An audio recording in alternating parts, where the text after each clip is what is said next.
Mesdames et messieurs, bonjour et bienvenue dans votre journal de 15 heures. Voici les titres de cet après-midi. Cérémonie sur l'état d'avancement de la microfinance islamique.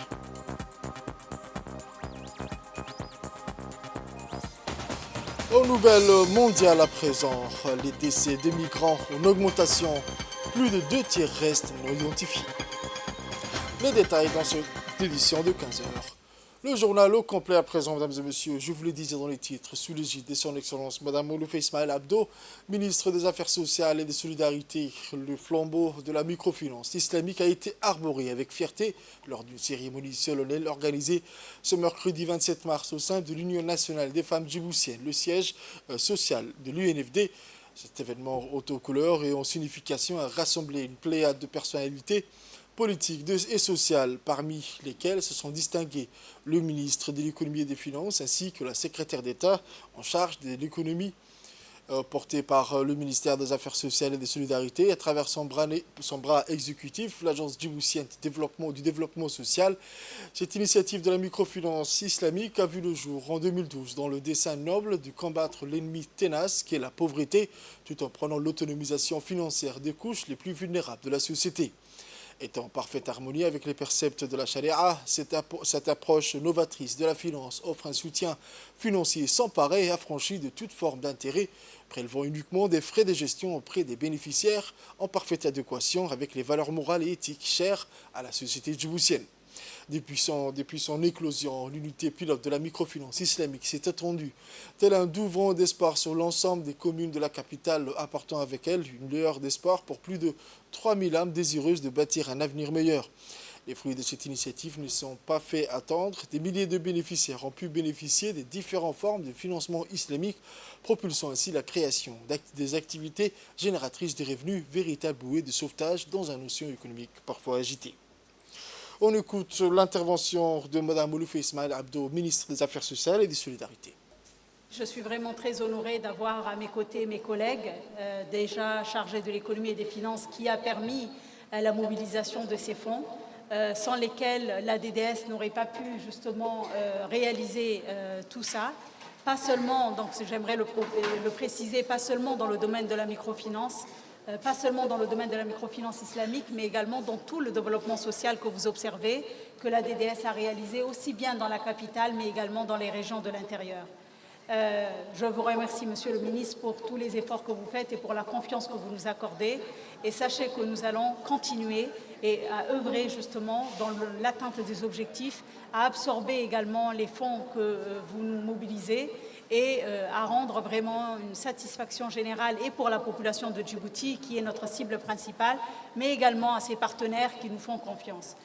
Madame la ministre chargée du développement du secteur privé, nous aimerions également renforcer notre partenariat parce que c'est avec vous, aujourd'hui c'est un nouveau ministère.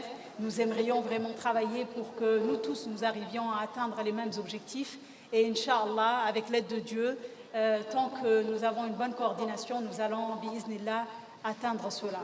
Mais j'aimerais justement féliciter et remercier toutes ces femmes qui œuvrent sans relâche pour que leur vie et la vie de leurs sœurs concitoyennes puissent s'améliorer. Pour nous, la vision est claire. La lutte contre la pauvreté n'est pas de l'assistanat, mais c'est de permettre à autonomiser les femmes, c'est à leur permettre de se prendre en charge elles-mêmes. Et notre objectif, c'est pouvoir les aider, les accompagner pour qu'elles sortent définitivement du cycle intergénérationnel de la pauvreté. C'est l'objectif. Et aujourd'hui, ce qui marche, c'est la microfinance. Ce qui marche encore plus, c'est la microfinance islamique. Pourquoi? Parce que tout ce que dit Allah est le vrai. Et il n'y a pas d'autre vérité que celle de Allah. Le Coran al-Karim, Rabbana a dit « Halal Allah al-bay' wa harram al-riba ». Et c'est pour ça que la microfinance islamique, pour nous, est une voie vers la réussite, vers l'atteinte de nos objectifs de la lutte contre la pauvreté. Mais parallèlement que nous sommes en train de faire de la microfinance islamique grâce à l'unité pilote de la DDS et qui a vraiment vu une réussite vraiment incroyable avec 461 millions de nos francs qui sont aujourd'hui investis en tout cas dans cette microfinance islamique, nous avons commencé également la modification ou la transformation des CPEC.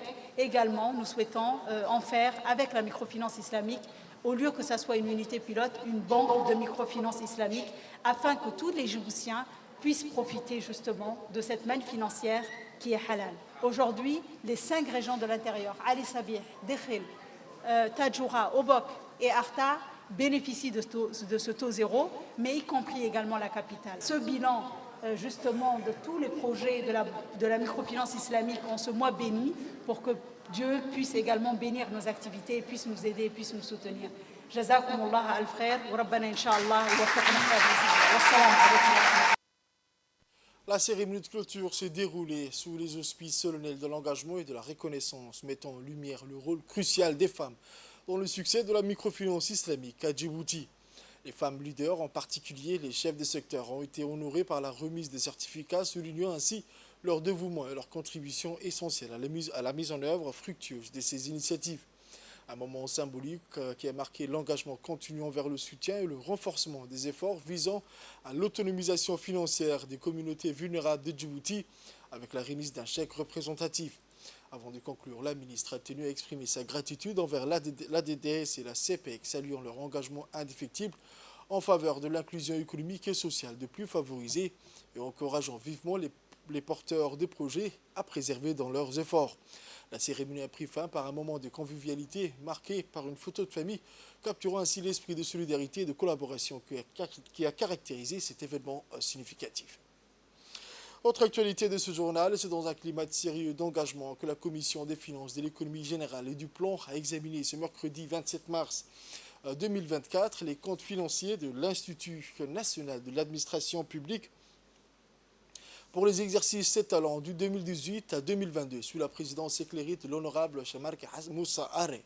La séance de travail réunit les membres de la commission en présence du ministre du Travail chargé de la formalisation et de la protection sociale, M. Omar Abdi Saïd, ainsi que des hauts responsables de l'INAP. Après des heures d'analyse minutieuse, la commission a émis un avis favorable sur les projets de loi portant approbation des comptes financiers sous-mentionnés. Ces décisions prises en toute transparence avec un examen rigoureux témoignent de la confiance accordée à la gestion financière de l'INAP au cours de ces dernières années. Cet avis favorable marque une étape cruciale dans le processus d'approbation des comptes financiers de l'INAP et souligne l'importance accordée à la bonne gestion des ressources publiques.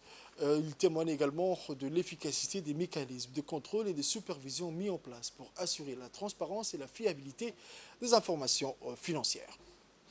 Grand format de ce journal à présent, le ramadan et les personnes vivant avec le diabète. Quels risques pour la santé? Comment concilier les obligations et les recommandations médicales chez les diabétiques?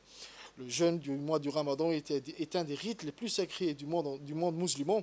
Jeûner, c'est traduire en particulier par l'interdiction de manger et de boire de l'aube au coucher de soleil, et ce pendant un mois. Voici un mag de la rédaction. Est un des rites les plus sacrés du monde musulman. Jeûner s'est traduit en particulier par l'interdiction de manger et de boire dès l'aube au coucher du soleil, et c'est pendant un mois. Le diabète est une maladie chronique pour laquelle le respect d'une alimentation équilibrée, de l'activité physique et d'un traitement médicamenteux est central dans la prise en charge médicale, sociale et psychologique des patients. Le diabète fait partie des situations pouvant permettre l'exemption du jeûne, étant donné les risques associés. Malgré tout, le fait de pratiquer ou non les ramadans demeure un choix personnel. Rappelons qu'au-delà du jeûne quotidien, les ramadans entraînent une perturbation drastique des habitudes de vie, particulièrement en lien avec l'alimentation et l'horaire de sommeil. Une personne vivant avec le diabète qui décide de pratiquer les jeûnes du ramadan doit savoir que certaines situations pourraient l'obliger à rompre les jeûnes. Les médecins font abstraction de l'influence de leurs propres convictions religieuses sur les consignes à transmettre à leurs patients diabétiques quant à la question relative au diabète et ramadan, pour inviter et exhorter les personnes vivant avec le diabète à se prendre en charge et de suivre leurs états de plus près. Le ramadan est une période qui peut déranger la maladie diabétique. De quelle façon? Tout d'abord, le rythme du sommeil est perturbé. Donc, on dort moins la nuit, donc ce qui peut entraîner des changements au niveau du corps, du fonctionnement. L'autre chose qui peut perturber le diabète, c'est l'alimentation de la personne diabétique. Généralement, lorsqu'on prend le foutour, le dîner et le suhour, qui sont souvent très rapprochés et très riches en glucides, surtout le foutour, des problèmes peuvent arriver lorsqu'on est diabétique et qu'on fait le jeûne. Donc les problèmes qui peuvent arriver, c'est l'hyperglycémie, donc le taux de glucose qui va monter dans le sang et qui peut entraîner des problèmes de santé. Le fait qu'on prend des médicaments et qu'on ne mange pas durant la journée, on peut également faire des hypoglycémies, c'est-à-dire le taux de sucre qui est très bas dans le sang et qui peut également engendrer des problèmes. Donc comment on doit vivre et surveiller son diabète? Tout d'abord, il faut surveiller ce qu'on mange. Nous conseillons à nos compatriotes djiboutiens de faire très attention lorsqu'on fait la rupture. Généralement, dans notre tradition, ce que nous faisons, le foutour est très riche en glucides. Les gens prennent beaucoup de dattes, beaucoup de fruits, des boissons sucrées, la crème anglaise, le mnieda. Donc tout ça fait que la glycémie peut monter très vite et très haut et reste élevée toute la journée jusqu'au lendemain et déranger la santé de la personne diabétique. Également, les repas sont rapprochés. Donc, on fait le foutour. 2-3 heures après, on prend le dîner. 2-3 heures après, on prend le suhour. Donc, ce qui fait qu'on prend 3 repas en un temps très court. Donc, ce qui peut engendrer une hyperglycémie. Donc, lorsque la personne diabétique est en hyperglycémie et que le taux de glucose dans le sang est très élevé, la personne peut ressentir la soif, la fatigue, l'amaigrissement et la soif. Donc, lorsqu'on est trop déshydraté, le sang peut devenir très visqueux et on risque de faire des thromboses. Donc, ce n'est pas bon pour la santé. Si bien que dans la journée, lorsque la glycémie est très élevée, supérieure à 3 grammes, il est conseillé aux personnes diabétiques de rompre le jeûne. La personne diabétique peut faire une hypoglycémie qui peut se manifester par des maux de tête, des tremblements, des sueurs, un malaise, des palpitations, des vertiges, des troubles visuels, ou tout ce qu'on ne comprend pas qui peut être relié à un malaise hypoglycémique.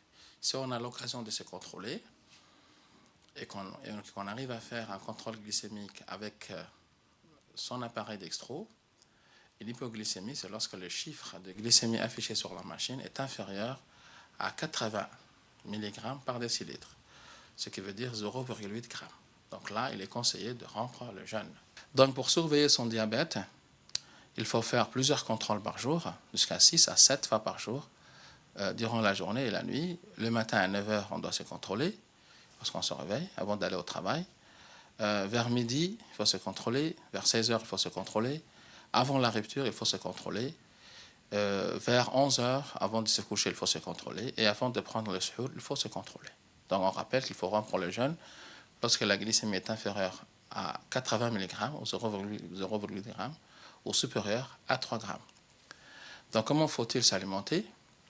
Ce qu'on peut conseiller avec notre expérience, c'est d'éviter de prendre le foutour classique, de prendre beaucoup d'eau, bien sûr. Si on suit le prophète, sallallahu alayhi wa sallam, prendre 1 à 3 dattes de l'eau et puis manger directement, prendre directement son dîner, c'est la meilleure façon de contrôler son diabète avec les médicaments qui sont prescrits, bien sûr. Donc l'alimentation qu'on doit prendre doit être équilibrée. Il faut que la personne mange toute seule, pas avec tout le monde dans la même assiette. Donc son assiette propre, l'assiette va être divisée en 3. Une partie va être composée des légumes, donc toutes sortes de légumes, des choux, salades, des tomates, oignons, tout ce qu'on veut. Une viande, une part de viande.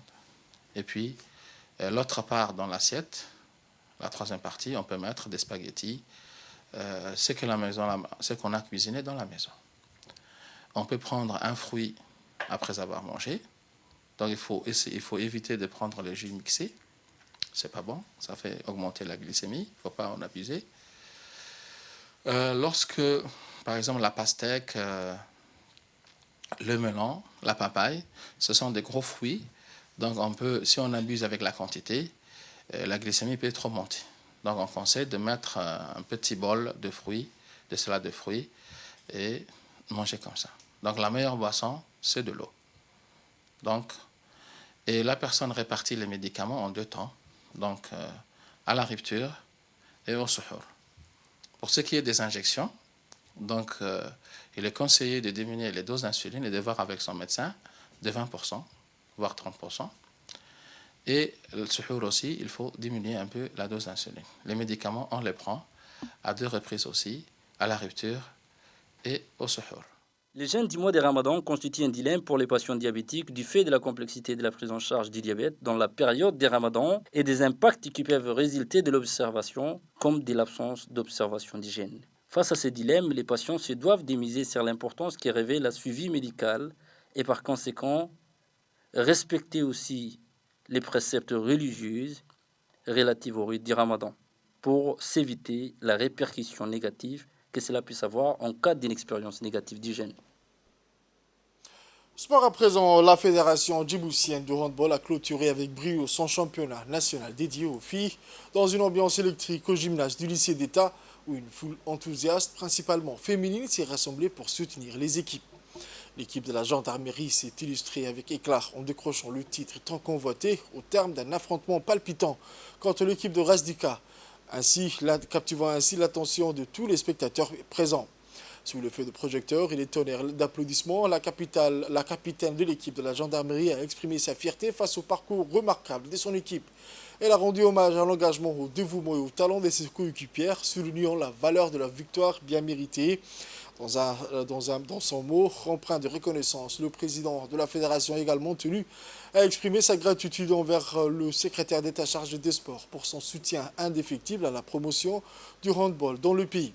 Il a mis en avant l'importance cruciale de telles initiatives visant à encourager la pratique sportive et à favoriser le développement du handball, notamment chez les jeunes filles. Ces événements offrent non seulement des opportunités de compétition, mais également des chances d'épanouissement personnel et de développement des compétences, contribuant ainsi au dépassement de soi et à la construction d'une société dynamique et équilibrée. La clôture réussie de ce championnat national témoigne de l'engagement continu de la Fédération djiboutienne du handball à promouvoir le sport et à créer des opportunités pour les jeunes talents tout en renforçant les liens de solidarité et d'unité au sein de la communauté sportive du pays. C'est à Fantehiro à présent, à Obok, quartier périphérique de la ville d'Obok, qui s'est déroulé avec solennité le lancement officiel d'une campagne de sensibilisation sur les mutilations génitales féminines au profit de la communauté Fantehiro. Cette initiative est portée par l'association de lutte contre la faim et la pauvreté de la région d'Obok.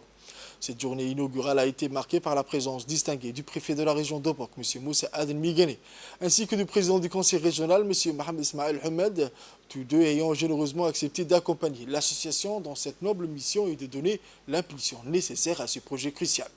En effet, la lutte contre les mutilations génitales féminines revêt une importance primordiale dans cette région où de telles pratiques illégales continuent de persister, mettant en danger la santé et le bien-être des femmes et des jeunes filles. Par ailleurs, il convient de souligner que ce projet bénéficie du soutien financier de l'UNICEF dans le cadre de son appui au Conseil régional et aux associations civiles engagées dans la protection des droits des femmes et des enfants. Le lancement de cette campagne marque le début d'une mobilisation collective en faveur du respect de la dignité et de l'intégrité des femmes et des jeunes filles dans la région d'Obok. C'est un pas significatif également vers l'éradication des mutilations génitales féminines et la promotion d'une société plus juste et égalitaire pour tous. On écoute le mot du préfet de la région d'Obok, M. Moussa Aden Migane. Aujourd'hui, nous sommes là à l'issue d'une formation, sensibilisation qui s'est poursuivie durant un mois.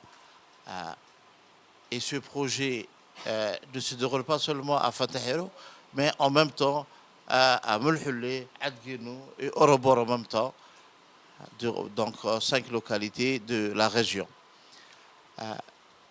L'objectif est très clair, c'est convaincre les femmes donc, à dépasser, à donc, ne plus pratiquer le MGF sur les jeunes filles. Et ça, nous pourrons atteindre cet objectif seulement en arrivant à convaincre les femmes, parce que c'est déjà elles-mêmes qui pratiquent les mutilations génitales féminines. Au Nouvel Mondial à présent, je vous le disais dans les titres, l'Organisation internationale pour les migrations, l'OIM, a publié un nouveau rapport qui révèle des tendances alarmantes en matière de décès et de disparition des migrants au cours de la dernière décennie. Plus de 2/3 des migrants dont le décès a été documenté n'ont pas été identifiés. Le rapport souligne la nécessité d'améliorer les opérations de recherche et de sauvetage. Aujourd'hui, le projet Missing Migrants reste la seule base de données mondiale en libre accès sur les décès et les disparitions des migrants, compilant des informations provenant de sources très diverses, notamment des informateurs clés issus du gouvernement, des fonctionnaires des Nations Unies et d'organisations de la société civile. C'est tout pour ce journal de 15h, mesdames et messieurs. Merci à vous de l'avoir suivi et restez avec nous pour la suite du programme sur Télé Djibouti.